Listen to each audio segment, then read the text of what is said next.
And now, it's time for another Dice Tower review with Tom Vasel.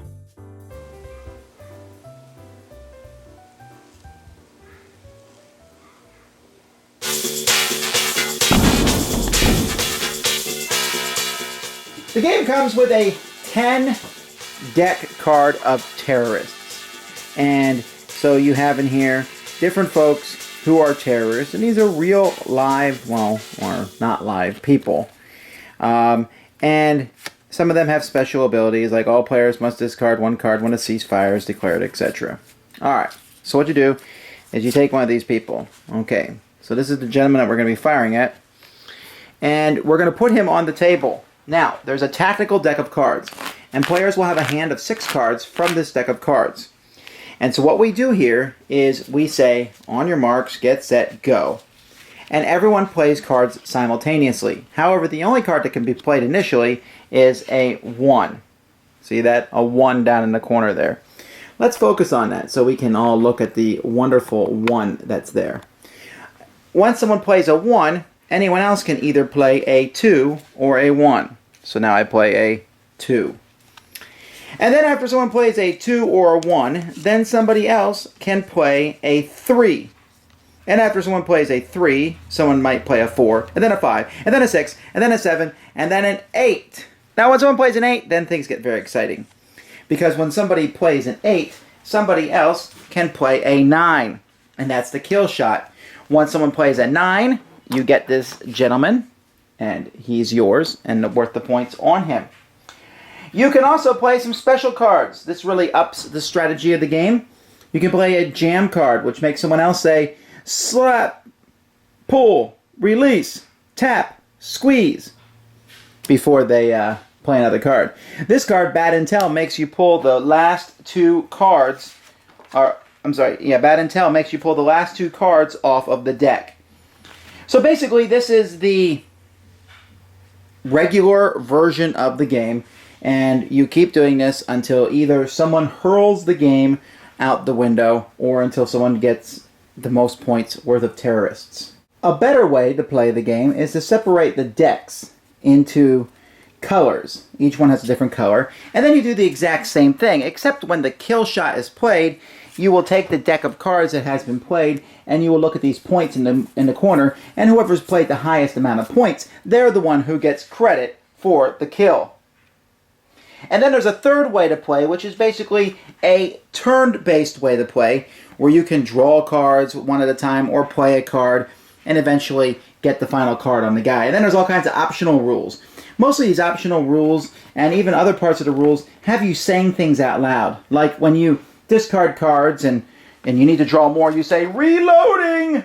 And if you draw the last card, you have to say, cover me! And, you know, stuff like that. It's very, very exciting, and I'm done talking about it.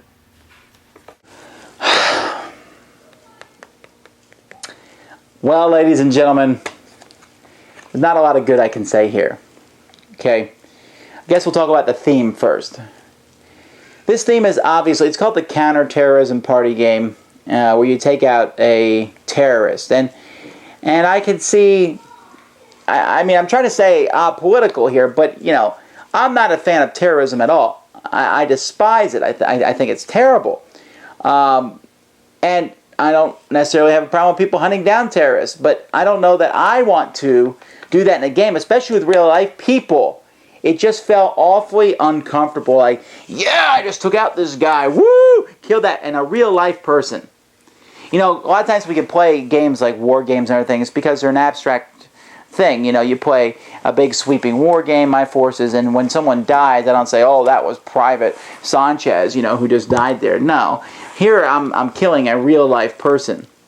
So, the theme is going to turn some people off, and unfortunately, you know, it might get others excited. But the problem is, taking the theme out, this is a horrifyingly terrible, absolutely gut-wrenching, trash barrel bottoming game. Wow. I mean, kill shot should be done to this game. There's a lot of real-time games out there where you play cards as fast as you can. There's Dutch Blitz. There's a lot of these super speed games that people play. Some I like, some I don't. This one is just, I don't know who would like this, because especially the basic game. The basic game is a terrible game from the spawn of developmental bad game designing. Because what you have is, oh man, I'm getting a phone call. I'll be right back. All right, bye. And we're back.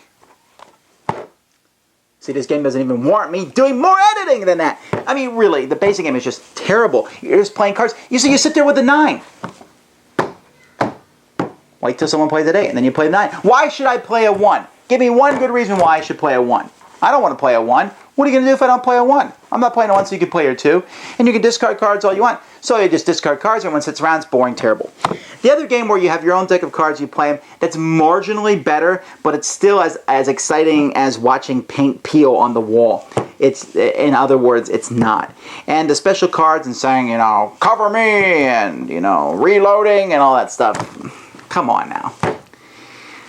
A game like this might be interesting to families, might be interesting to some people who like this sort of thing, but then when you add this theme on top of it, come on now. I'm not wasting any more time on this. We got better games to do. But hey, if you want to look for one of the worst games of the year, definitely Kill Shot. Thanks for joining us today. For more written, audio, and video reviews, as well as the #1 board game podcast, check out the website at www.thedicetower.com. Until then, this is Eric Summerer, and you've been watching The Dice Tower. Yeah?